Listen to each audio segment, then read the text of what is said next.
pemanggilan dan pemeriksaan notaris.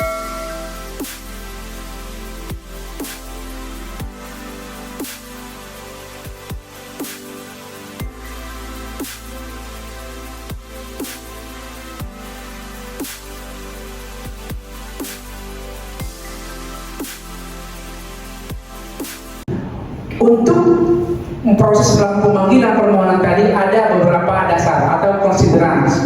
Jadi jangan sampai salah nanti. Untuk seperti kita melakukan pemanggilan atau penangkapan kan ada itu konsiderannya. Jadi ini harus masuk nanti. Pertama itu Undang-Undang Nomor 2 Tahun 2002 tentang Kepolisian RI, itu nanti akan masuk konsiderannya. Baru nanti Undang-Undang Nomor 8 itu juga harus masuk. Ya, jadi nanti urutkan sesuai dengan hierarki ya, hierarki perundang-undangan. Jadi nanti KUHA, nanti kan tahu ya, hierarki perundang-undangan tahu ya Pak ya. Nanti urutkan sampai yang ya, baru nanti masuk Undang-Undang Nomor 2 Tahun 2014 perubahan Undang-Undang Nomor 30 Tahun 2004 tentang jabatan notaris. Baru Permen Nomor 7 Tahun 2016 tentang Majelis Kehormatan Notaris. Juga ada Perkap Nomor 6 Tahun 2019 tentang penyidikan tindak pidana. Ini nanti dasarnya atau konsiderannya harus masuk di surat kita. Nanti kita buat surat pemanggilan, tapi kita tidak buat konsiderannya undang-undang notaris. Nanti ada celah lucu. Itu harus. Jadi kita harus membuat panggilan, membuat atau surat perintah penangkapan atau pemanggilan notaris, misalnya harus dilihat betul konsiderannya, pertimbangannya, atau dasarnya harus dilihat. Ya, supaya tidak memiliki celah nanti terhadap surat kita. Itu harus ya, simpel kan Pak? Simpel. Terus ini prosesnya. Jadi sudah ketentuan ya, kita tidak bahas ini aja. Jadi setelah penyidik nanti membuat surat permohonan izin ke MKN dengan dilampiri resume sementara, jadi ringkasan dari perkara tadi itu harus kita buat dulu di situ. Nanti setelah kita buat dari penyidik surat ke mereka, dasar mereka melakukan pemanggilan itu terhadap notaris, dan tadi itu ada di surat panggilan dasar pasal 224 ayat 1 dan 2 itu di Permenkumham Nomor 7 Tahun 2016. Di situ dasar mereka manggil. Seperti yang kita uraikan tadi, apabila dipanggil ini tidak tahu ada. Itu jadi ada dasar mereka. Itu dasar mereka setelah penyidik melakukan pemanggilan. Terus setelah itu nanti MKN melakukan sidang nomor 23 ya, lakukan sidang dengan menghadirkan notaris yang bersangkutan, riset terkait dengan pasal yang diminta penyidik. Baru ketiga, nanti mereka memanggil, diperiksa nanti dia si notaris tadi terkait pasal atau perbuatan yang dilakukan diduga ada hubungannya dengan delik yang diajukan oleh penyidik selaku law enforcement, ya kan? Terus nomor 4, pelaksanaan sesuai dengan pasal 3 tadi. Situ jelas yang tadi yang dibentuk akademisi, ahli kenotariatan, ya, baru dari elemen pemerintahan. Tadi kan sudah kita bahas. Kenapa tadi kita bahas itu tentang notaris tadi? Supaya paham nanti yang ini siapa-siapa saja pelaksana. Itu kan kita udah bahas ya. Pelaksana adalah ada beberapa elemen tadi. Setelah itu yang kelima itu, kalau setuju akan ditolak sebagai saksi dengan membawa fotokopi baru membawa fotokopi minuta akta yang dileges. Setelah itu pemeriksaan terhadap notaris tadi, nanti kan mereka ambil konklusinya atau kesimpulan, ya, apakah layak atau tidak. Itu nanti kalau memang layak, mereka memintakan itu dia fotokopi minuta yang jelas sudah dileges sesuai dengan aslinya, gitu ya. Oke, terus yang keenam, setuju menjadi saksi dan menyiapkan minuta akta yang dibutuhkan penyidik. Jadi kalau setuju disiapkan minuta tadi. Karena kan perlu kita lihat benar nggak, sesuai nggak dengan yang ada di yang ditentukan oleh penyidik. Dicocokkan lagi per item nanti di mana posisinya diperlihatkan yang depan si saksi-saksi benar tanda tangan, itu kan? Kan tujuannya kan begitu. Ternyata tidak, nanti kan potensi situ ada delik atau tindak pidana ya. Delik itu tindak pidana ya Pak ya. Oke, setelah itu ketujuh, MKN keluarkan surat persetujuan pemanggilan notaris. Itu kalau memang setuju, berarti MKN tadi mengeluarkan bentuk surat secara tertulis kepada si penyidik atau JPU atau notaris atau judge atau hakim untuk melakukan pemanggilan terhadap notaris yang diduga atau yang dipanggil oleh penyidik, ya. Oke, tetapi apabila ditolak menjadi saksi jika produk yang dikeluarkan dan tata cara pembuatan akta sesuai dengan ketentuan, surat pemberitahuan penolakan saksi itu diberikan juga kepada si penyidik bahwa terkait dengan permohonan itu tadi setelah dilakukan pemeriksaan terhadap si notaris ternyata tidak diizinkan karena nanti ada alasan tidak dibawa, itu nanti yang harus disiapkan oleh penyidik. Jadi penyidik jangan terpaku begitu saja, misalnya ditolak di awal. Mungkin bahasa kita dalam menyampaikan kronologis mungkin belum minimal kita itu belum tergambar apabila misalnya sebagai pelaku contoh kan belum tergambar, makanya nanti dibuat secara itulah gunanya dari resume tadi. Jadi kita kuasai ya, saat nomor 4 KUHP itu minimal 2 alat bukti tadi itu benar-benar harus kita dikuasai, ya, keterangan saksi, keterangan ahli, petunjuk, surat dan keterangan terdakwa itu harus di sini. Kalau penyidik harus di sini tuh, karena apa? Itu adalah fondasi kita untuk menaikkan suatu case atau menghentikan. Nanti kan ada di situ. Kalau tidak terpenuhi minimal 2 alat bukti kan nggak mungkin. Ada ajasnya juga untuk itu kan, di pasal 129 ayat 2 KUHP itu kan menghentikan perkara kan ada syaratnya dan luarsa jadi hukum apa kan begitu banyak kan, bukan merupakan peristiwa pidana dari sini dia kan banyak itu, jadi harus dikuasai gitu. Terus lanjut itu ya, jadi kalau misalnya ditolak pun tetap diberikan surat, kalau disetujui pun tetap diberikan surat, tapi kalau disetujui apa yang kita minta tadi beserta dengan notarisnya boleh kita melakukan pemanggilan, itu mungkin. Simpel ini ya, kalau ini simpel. Oke, lanjut. Nah ini, jadi untuk notaris itu wajib merahasiakan. Jadi mereka itu kan sebenarnya ada, ini mereka wajib merahasiakan isi akta yang dibuatnya, surat mereka jalannya, keterangan pemohon akta, kecuali undang-undang menentukan lain. Jadi sebenarnya notaris ini memiliki kewenangan untuk merahasiakan. Mereka memiliki sebenarnya hak istimewa, hak imunitas sebenarnya ada. Padahal karena kalau kita melihat di undang-undang di pasal 322 KUH pidana membuka kerahasiaan. Kalau membuka kerahasiaan satu pejabat, salah satunya adalah notaris, itu diancam 9 bulan. Itu di pasal 32 KUHP. Kita melihat lagi di BW atau Kitab Undang Hukum Perdata di pasal 1909 mengatakan bahwa di situ kan syarat orang melakukan saksi itu boleh, semenda nggak boleh kan, semenda tersedara tidak boleh. Terus yang kedua, ini pejabat yang diberikan kewenangan untuk menyimpan dokumen tidak bisa dilakukan. Jadi mereka ada 2 pasal ini, ya, di perdata di KUH, nanti bisa lihat KUH Perdata pasal 1909. Di situ ayat 3E mengatakan bahwa di situ pejabat yang melakukan penyimpanan itu berhak ini dirahasiakan. Yang kedua pasal 322. Tetapi dengan lahirnya putusan Mahkamah Konstitusi mengatakan bahwa pasal yang tadi itu tidak lagi boleh langsung penyidik atau jaksa hakim melakukan pemanggilan terhadap notaris tanpa persetujuan dari MKM. Karena kita tahu putusan Mahkamah Konstitusi itu adalah final dan mengikat, tidak ada lagi upaya hukum lain. Berarti final itu sudah berlaku seluruh, tidak ada upaya hukum banding, upaya hukum lain. Kalau mengikat berlaku pada seluruh masyarakat, kan begitu, berarti berlaku.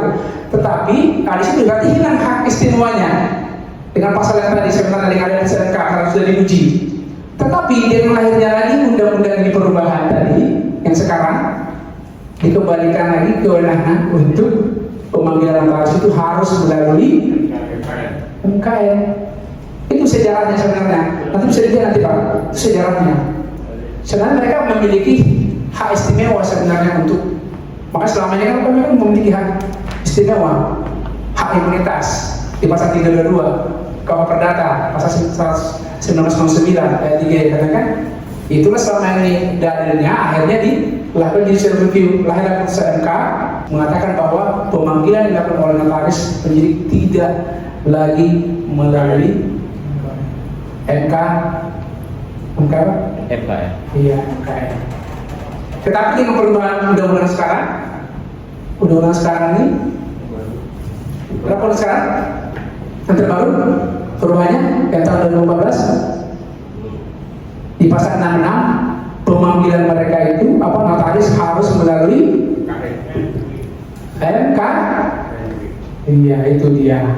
Jadi ini yang perlu harus kenapa ini disosialisasikan supaya nanti penyidik mindsetnya itu baca dan membaca itu harus. Ya, kita kan punya moto, prioritas, kita punya plan, segala prioritas, ada lagi prioritas, kan harus ada. Kalau itu nggak ada menjadi apa? Kan begitu kan? Kita harus punya. Ini prioritas kita ini 2, 3, 4, mana yang prioritas dulu? Nah gitu, jadi harus ya. Jadi dari sekarang yang hadir hari ini mudah-mudahan sukses ya. Kita doakan ya. Oke, lanjut. Ayo, sorry Pak, lanjut. Masih. Terus yang berhak membuka rahasia jabatan notaris adalah kalau untuk pajak memang ya ada undang-undangnya. Pajak, pejabat pajak, pasal 35 diatur majelis pengawas notaris itu ya penyidik, tetapi berdasarkan persetujuan majelis. Jadi bukan penyidik langsung berdasarkan undang-undang kepolisian, enggak, berdasarkan persetujuan majelis. Itu kadang-kadang. Sebenarnya kalau kita tanya kepada penyidik, saya rasa ini apa ya namanya ya? Pasti seperti ada seperti kendala gitu kan? Karena sepertinya bisa celah, ini karena kan beda bagaimana pemeriksaan dari badan MK yang tadi dengan pemeriksaan penyidik kan pasti beda. Kalau kita menyidik itu kan memanah dia, makanya ada panah itu kan memanah. Kalau mereka mungkin lebih cenderung melihat ada, tidak menggali deliknya. Seperti yang tadi kan kalau sudahlah mungkin kalau mereka padahal juga ada dipalsukan. Secara formel aja mungkin lihat. Iya, itu dia. Makanya berbeda secara untuk malah menganalisa. Kalau penyidik kan jelas kemana nih, minimal 2 alat bukti bisa kan? Nah, begitu loh. Tapi nanti habis sistem itu dia ya. Jadi harus dari sekarang harus benar-benar dipahami. Ini berdasarkan putusan KN untuk kepentingan proses penyidikan, peradilan, penuntut umum, hakim menuntut wajib. Nah ini dia. Setelah ada proses dari peradilan, penyidikan, penuntut umum berwenang mengambil fotokopi minuta, akta dan protokol notaris, memanggil memeriksa notaris itu bisa dilihat di PDF pasal 66 Undang-Undang Jabatan Notaris. Jadi di sini dia yang diambil itu bukan yang asli, tetap yang fotokopi, tetapi sudah dileges gitu dia. Oke, nanti Pak.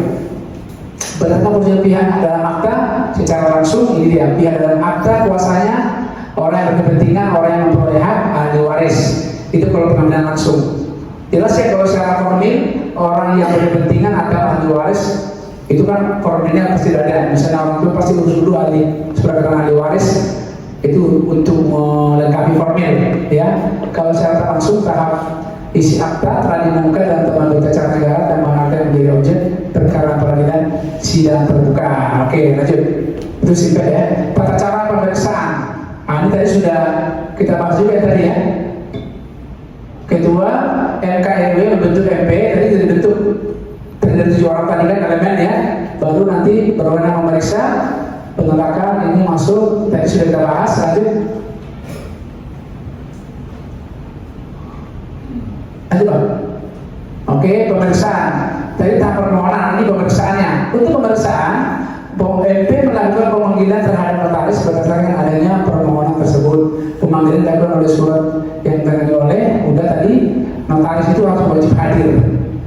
Ya, harus hadir ya. Kalau tidak hadir, nanti bisa juga dilakukan hasilnya. Dalam hal notaris dipanggil 2 kali berturut-turut, majelis bahasa wajib dapat mengambil keputusan terhadap permintaan tersebut. MP memberikan persetujuan atau penolakan setelah mendengar keterangan langsung dari notaris yang bersangkutan. Dalam hal MP memberikan persetujuan, maka notaris wajib memberikan fotokopi minuta akta atau menghadiri pemanggilan untuk diperiksa. Ini dari pasal 24, pasal 25 Permenkeu Nomor 3 Tahun 2016.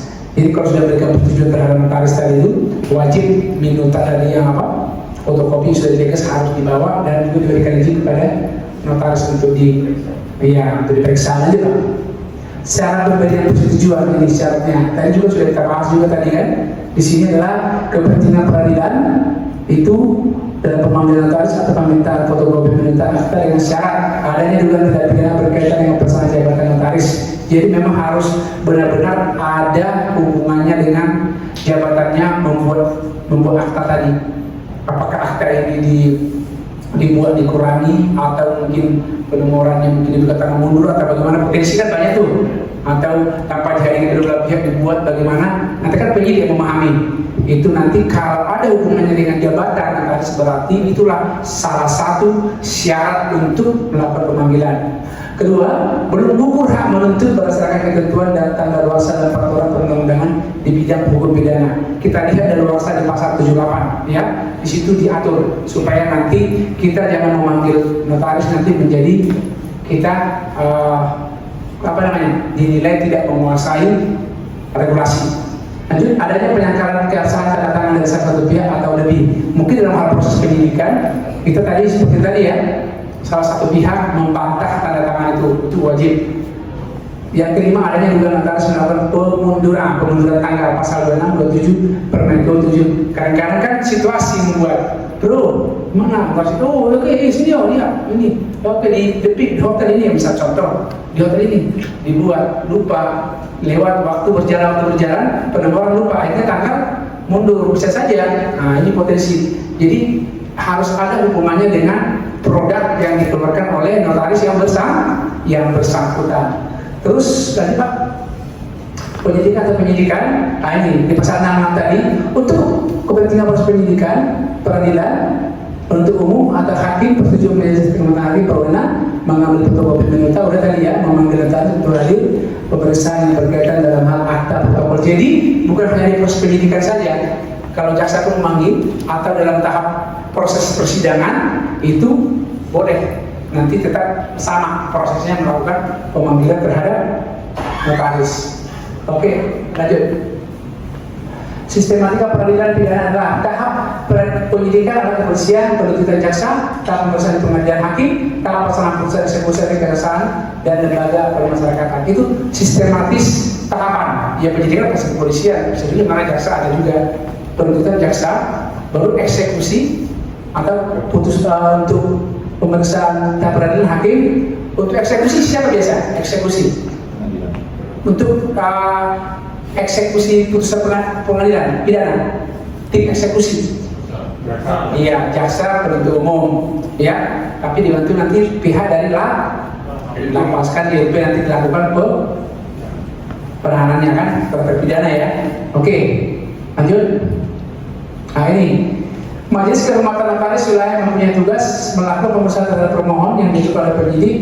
Kembali yang tadi ya sudah terangkan juga tadi, memeriksa persetujuan atau penolakan terhadap permintaan persetujuan pemanggilan notaris hadir dalam penyidikan, penuntutan dan proses peradilan. Nanti mereka menentukan yang majelis tadi, ini untuk proses penyidikan datang, ini untuk ini sudah ditentukan nanti di surat yang dikeluarkan oleh badan majelis tadi.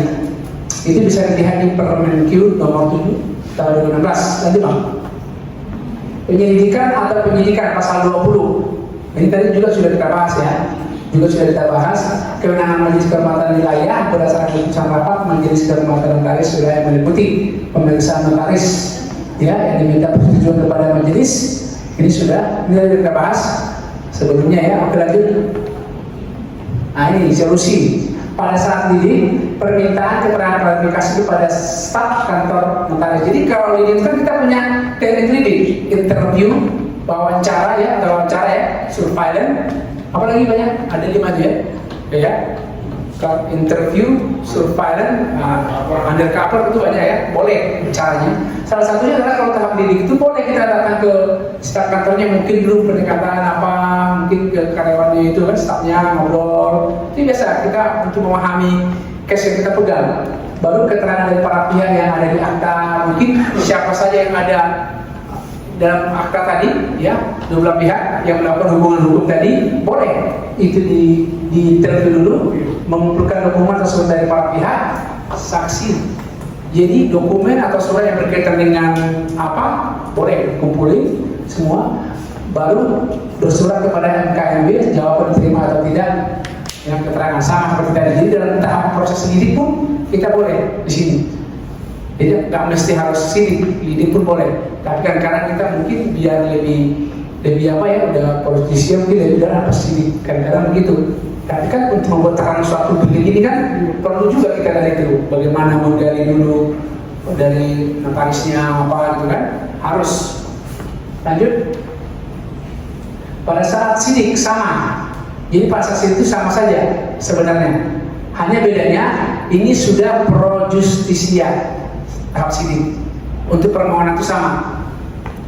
Tapi hanya kewenangan kita dalam tahap ini boleh kita mintakan permohonan untuk dilakukan pemeriksaan, tahap sidik boleh. Untuk syarat formilnya sama, ini dia.